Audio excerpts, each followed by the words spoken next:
Hey there, it's Chris from Good Roads, and today I'm continuing on my journey building up to becoming a small volume skateboard manufacturer. In the last video, I rebuilt my electric skateboard press, and now that I have a way to squeeze wood and glue together, I need something to shape that wood and glue, which means I need a mold. Now, longtime viewers of the channel will know that I have been developing a 3D printable mold system, and this video is going to be using and talking about my newest version of that 3D printed mold system.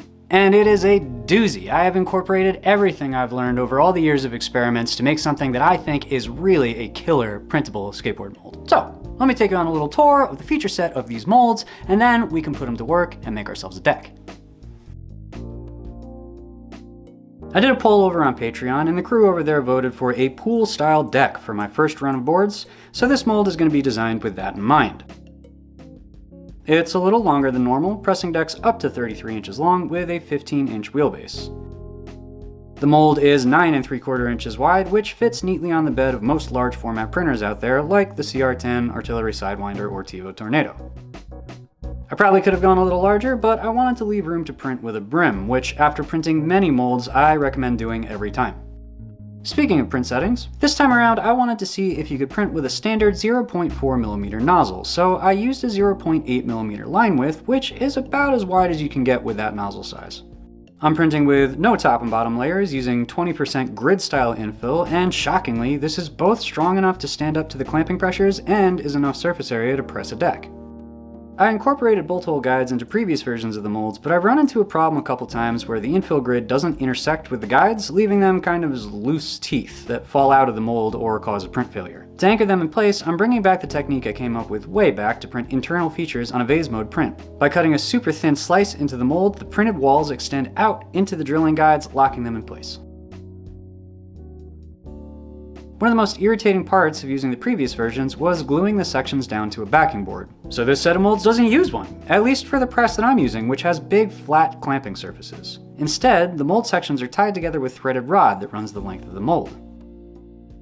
But if you do want to use a backing board, a bunch of awesome folks who've used my printed mold technique have sent me pictures where they integrate mounting holes into the molds, which means no glue. So here I'm bringing it full circle and adding features that you guys in the community have developed. The new molds have mounting holes right in the edges of the sections, no more huffing superglue fumes, and if a section breaks, you can easily swap it out.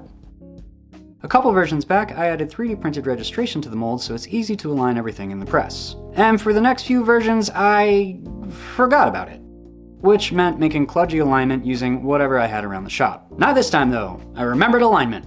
It attaches to the molds with the same threaded rod, and it also acts as handles, making it easy to move them around.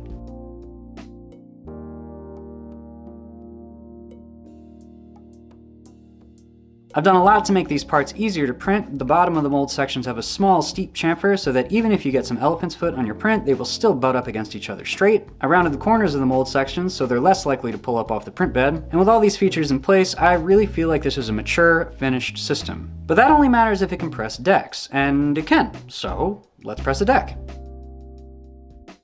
For this deck, I'm using a set of 7 rock maple veneers that I got on my trip to Carver and Stone. The face veneers are pre-sanded, which is a really nice touch and will save me a bunch of post-processing. I cut the veneers down to fit in the mold and got gluing.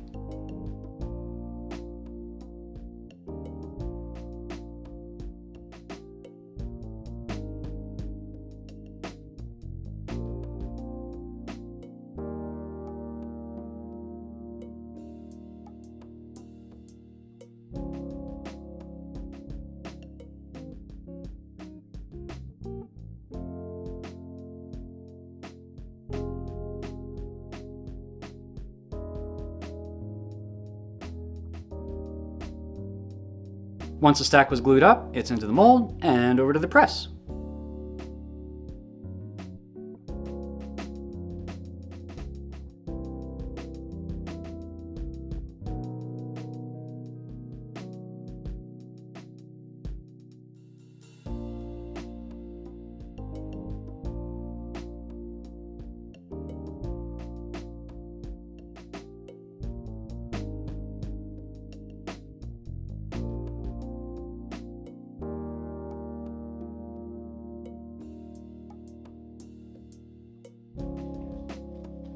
A day later and it's done.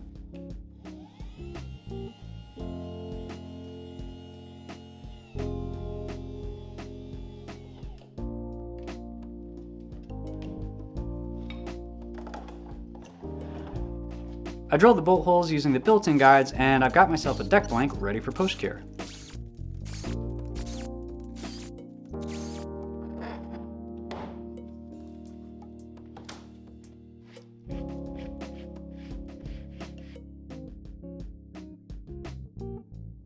Ah yeah. This is a sweet freaking mold and a sweet freaking system for making molds. I can't wait to have a stack of these in different shapes and geometries. Now, you're probably wondering if you can get the files for this mold and print it yourself.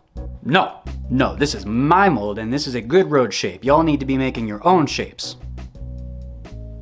So you can't get this mold, but you can get a version of the files that makes an awesome, more standard style street deck.